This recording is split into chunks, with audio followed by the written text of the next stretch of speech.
Where do you think Mommy is now?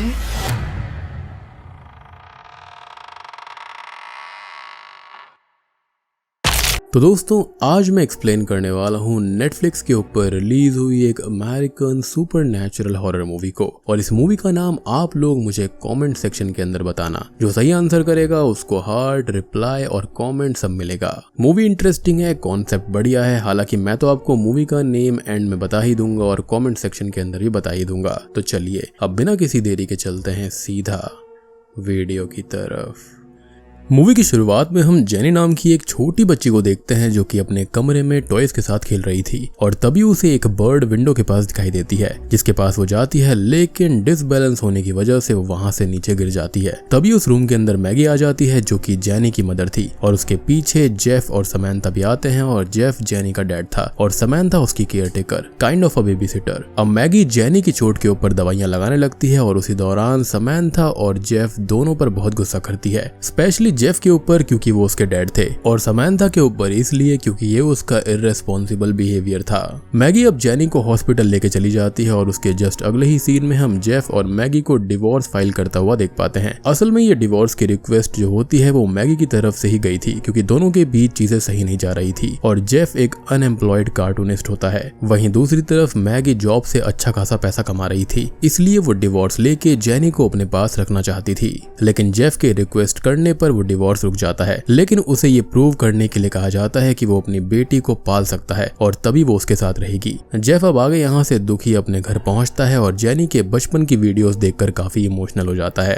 अगले दिन Jeff restaurant में जेनी के साथ जाता है जहाँ पर वो मैगी का इंतजार कर रहा था और तभी उसको मैगी का कॉल आता है तो उसे एग्रीमेंट साइन करने के लिए कहती है, जिसके बाद वो सब अच्छे से एक साथ रह सकते हैं। लेकिन जेफ इसके बारे में कोई रिस्पॉन्ड नहीं करता। तभी उस रेस्टोरेंट के अंदर जेफ का दोस्त कॉनर आ जाता है जो कि उससे मिलकर काफी खुश होता है और उसको बताता है कि वो एक कॉमिक कंपनी में वर्क कर रहा है। जेफ भी उसे अपनी पूरी सिचुएशन बताता है और कॉनर शॉक्ड हो जाता है ये जानकर कि जेफ अभी भी अनएम्प्लॉयड है। तभी उसको मैगी का कॉल आता है और जेफ ये रियलाइज करता है कि वो गलत रेस्टोरेंट में आ चुका है। बातों ही बातों में जेफ मैगी को खुश होते हुए अपने दोस्त कॉनर के बारे में बता रहा था और कहता है कि उसे जॉब मिल चुकी है और वो उसके साथ उसकी कॉमिक कंपनी के अंदर ही काम करेगा। जेफ और कॉनर की पूरी बातें मैगी सुन लेती है और जेफ को कहती है कि जॉब पाना इतना आसान नहीं है। लेकिन मैगी उस वक्त बातों में इतना खोई हुई थी कि रोड क्रॉस करते समय उसका कार पे ध्यान नहीं जाता और एक कार मैगी के ऊपर से चली जाती है जिससे इंस्टेंटली उसकी मौत हो जाती है।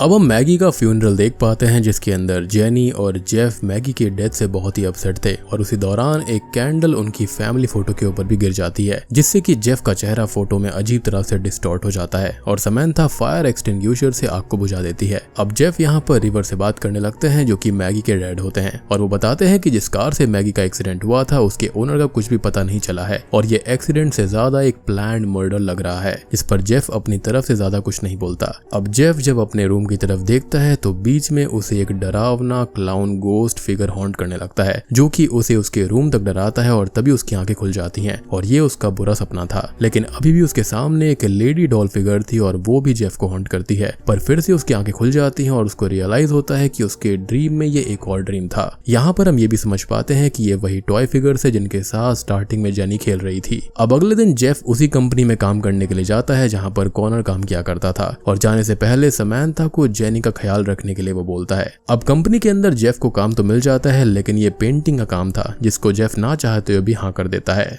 ऑब्वियस ही बात है, अपनी बेटी को संभालने के लिए उसको पैसों की जरूरत थी। अब घर आकर जब जेफ ये बात समैंथा को बताता है तो वो कहती है कि ये जॉब तुम्हारे लिए नहीं है, तुम बेस्ट आर्टिस्ट हो। लेकिन जेफ इस पर यह कहता है कि उसे अपनी बेटी को पालना है और उसके लिए जॉब काफी जरूरी है। समैंथा जेफ से ये भी इंसिस्ट करने की कोशिश करती है कि वो जेनी और उसके फादर इन लॉ को छोड़कर अपनी लाइफ स्टार्ट करे, लेकिन जेफ इससे सीधा इनकार कर देता है। अब रात को जब जेफ ड्रॉ कर रहा होता है तब उसको अजीब सी फीलिंग आने लगती है और उसको लगता है कि उसके साथ उस रूम के अंदर कोई और भी है। तभी जेफ अपने ऊपर से लगभग कंट्रोल खो देता है और ड्राइंग शीट के ऊपर एक डार्क गोस्टली फिगर बना देता है जो कि उसका बनाने का कोई भी इंटेंशन नहीं था। तभी वहां पर जेनी आती है जो कि कहती है कि उसको डर लग रहा है और उसके कमरे में कोई है, लेकिन जेफ जेफ के चेक करने पर वहाँ कोई नहीं था। जेफ अपनी बेटी को सोने के लिए कहता है, लेकिन तभी वो ये बोलती है कि क्या वो उसको उसके ग्रैंडफादर के इधर छोड़ देंगे, जिस पर जेफ कहता है कि नहीं। लेकिन यहाँ पर जेफ थोड़ा कंफ्यूज्ड होता है कि जेनी ऐसे क्यों बात कर रही है, और वो खुद को ही बेबी कह रही थी और काफी अजीब तरह से बात कर रही थी। खैर अगले दिन जब जेफ ऑफिस जाता है तो वो गलती से अपने कोवर्कर को अपनी गोस्ट वाली पेंटिंग दे देता है, जो कि उसको काफी पसंद आती है, और तब जेफ को as a comic artist hire कर लिया जाता है। यानी कि वो जो चाहता था वो उसके लिए हो रहा था। उसी रात जेनी भी वही गोस्टली पपेट को देखती है, जिससे वो डर जाती है और जोर से चिल्लाने लगती है। तभी जेफ वहां पर आ जाता है और जेनी को अकेला पाकर उसे अपने साथ ले जाता है। अगले दिन जेनी उस रात के हादसे के बारे में जेफ से बातें करती है, जिस पर जेफ कहता है कि तुम्हारे टॉय पपेट्स भी डरावने हैं, लेकिन वो तुम्हारे दोस्त हैं, इसलिए तुमको डर नहीं लगता। और जेनी इस चीज को ऐसे लेती है कि उसे अब गोस्ट से ही दोस्ती करनी होगी। जिसके अगले ही सीन में जेफ नोटिस करता है कि जेनी ने जो ड्राइंग बनाई है उसके अंदर वही गोस्टली फिगर है जो कि जेफ ने बनाई थी, और ये चीज जेफ को डरा देती है। साथ ही साथ जेनी भी खुद को बेबी कह रही थी। अब अगले दिन ऑफिस में जेफ गोस्ट से रिलेटेड चीजों पर रिसर्च कर रहा होता है कि तभी उसका फ्रेंड वहां पर आ जाता है और जेफ उसको सारी बातें बताता है, जिस पर वो कहता है कि उसे विश्वास है कि गोस्ट एग्जिस्ट करते हैं। पर तभी एक कोवर्कर आकर जेफ को कहती है कि एक अमीर बूढ़ा आदमी उसे कंपनी से बाहर बुला रहा है। जेफ उससे मिलने जाता है तो उसको पता चलता है कि वो रिवर थे, उसके फादर इन लॉ, जो कि उसको कहते हैं कि मैगी का मर्डरर अभी तक मिला नहीं है, लेकिन उसे शक है कि जेफ ने ही उसे मारा है। और जेफ यहाँ पर अपने डिफेंस में कुछ भी कह नहीं पाता। अब घर पर जाते ही जेफ को समंथा ड्रिंक्स ऑफर करती है और बीच में उसको किस भी करती है, यानी कि उसके मन में जेफ के लिए फीलिंग्स थी, लेकिन वो इतनी ऑकवर्ड हो गई थी कि समंथा वहां से चली जाती है।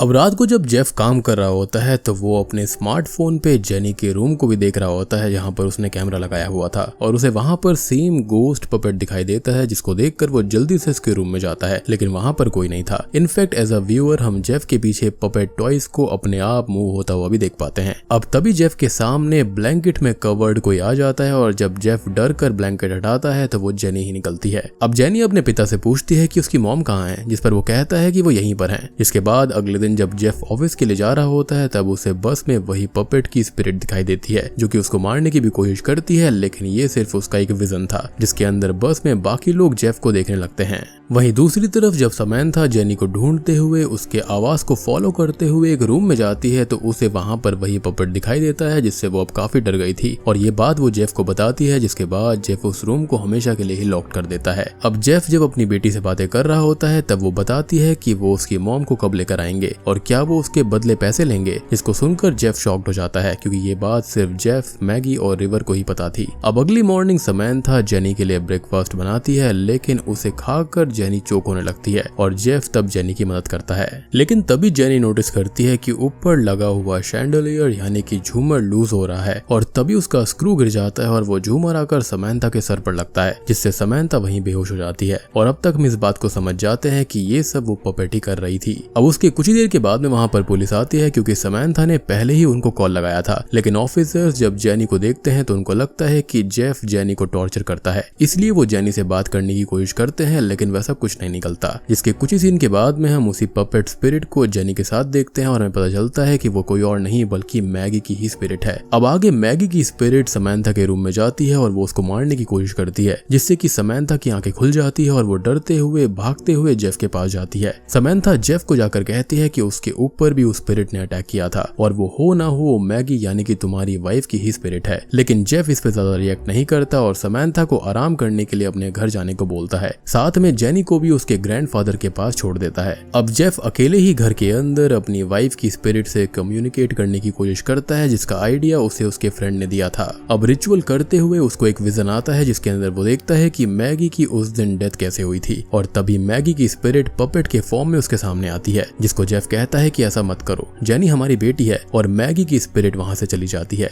अगले दिन लॉयर्स के सामने जेफ रिवर से कहता है कि उन्हें मेरी बेटी को मुझसे दूर नहीं करना चाहिए, उसने अपनी मॉम को खोया है और अब अपने डैड को खोने के लिए तैयार नहीं होगी। यहाँ से निकलने के बाद में रिवर जेफ को बताता है कि वो कार जिससे मैगी का एक्सीडेंट हुआ था वो ऑफिसर्स को मिल गई है, और थोड़ी देर के बाद में उसके ओनर का भी पता चल जाएगा। रिवर ये भी कहता है कि वो कुछ ही देर के बाद में जेनी को उसके घर से ले जाएगा, और बातों से ऐसा लग रहा था कि रिवर अब जेनी की कस्टडी जेफ से ले लेगा। अब जेफ जब ऑफिस में जाता है तो उसे पता चलता है कि उसे कंपनी के दूसरे ब्रांच में भेजा जा रहा था, जो कि दूसरी सिटी में है, और उसके लिए जेफ खुश भी था। पर तभी उसका हेड उनको कहता है कि वो कॉमिक की एंड स्टोरी को थोड़ा बढ़ाना चाहता है, जिसके लास्ट में स्पिरिट और ताकतवर बनकर आएगी और रिवेंज लेगी। जाएगी। ये सुनते ही जेफ को थोड़ा डर लगता है और वो मैगी की स्पिरिट के बारे में सोचते हुए ऑफिस से निकल जाता है। अब रास्ते में जाते हुए जेफ रिवर को कॉल लगा के कहता है कि उन्हें जेनी के साथ घर से निकल जाना चाहिए क्योंकि जेनी वहां पर सेफ नहीं है। उसी वक्त रिवर भी जेफ को कुछ बताना चाहते थे, लेकिन तब तक उन्हें कोई स्टेयर से धक्का दे देता है जिससे कि वो गिर जाते हैं। जेफ जब वहां पर पहुंचता है तो वो अपने फादर इन लॉ को इंजर्ड देखता है और तभी उनके फोन में वो मेल भी देखता है जिसके अंदर उस एक्सीडेंट करने वाले कार के ओनर्स की डिटेल्स थी।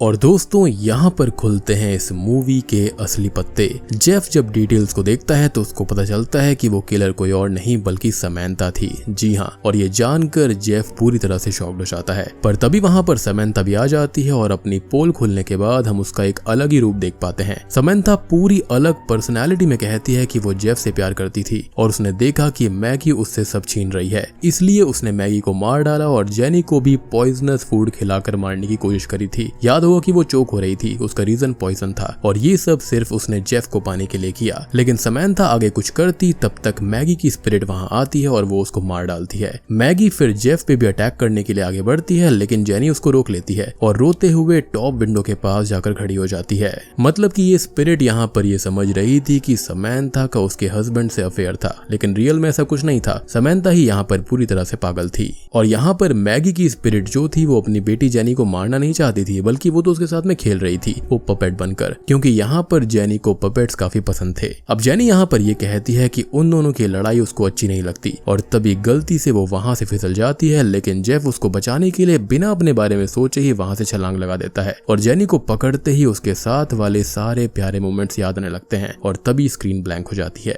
कुछ ही देर के बाद में हम जेफ और जेनी को सेफ देखते हैं और ये श्योर हो जाता है कि मैगी की स्पिरिट ने उनको बचा लिया। और मूवी के अंत में हम जेफ और उसकी बेटी जेनी को एक साथ बैठा हुआ देख पाते हैं और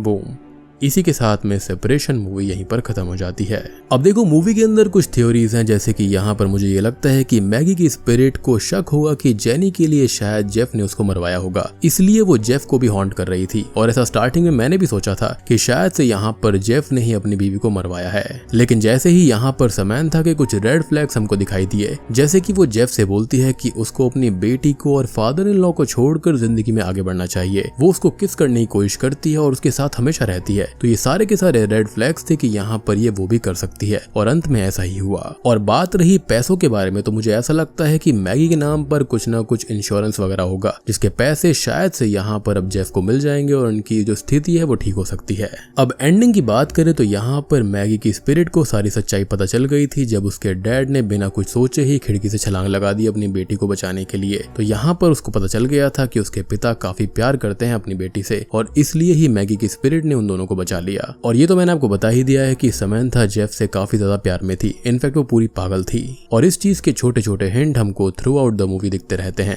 लेकिन अंत में उसको अपना कर्मा मिल गया और वो बुरी तरह से मारी गई। तो उम्मीद करता हूँ कि आपको ये मूवी पसंद आई होगी। पसंद आई है तो वीडियो को लाइक कर देना, चैनल के ऊपर नए हैं तो सब्सक्राइब कर लीजिए। तो मैं आप सबको मिलता हूँ अगली वीडियो के साथ में, तब तक के लिए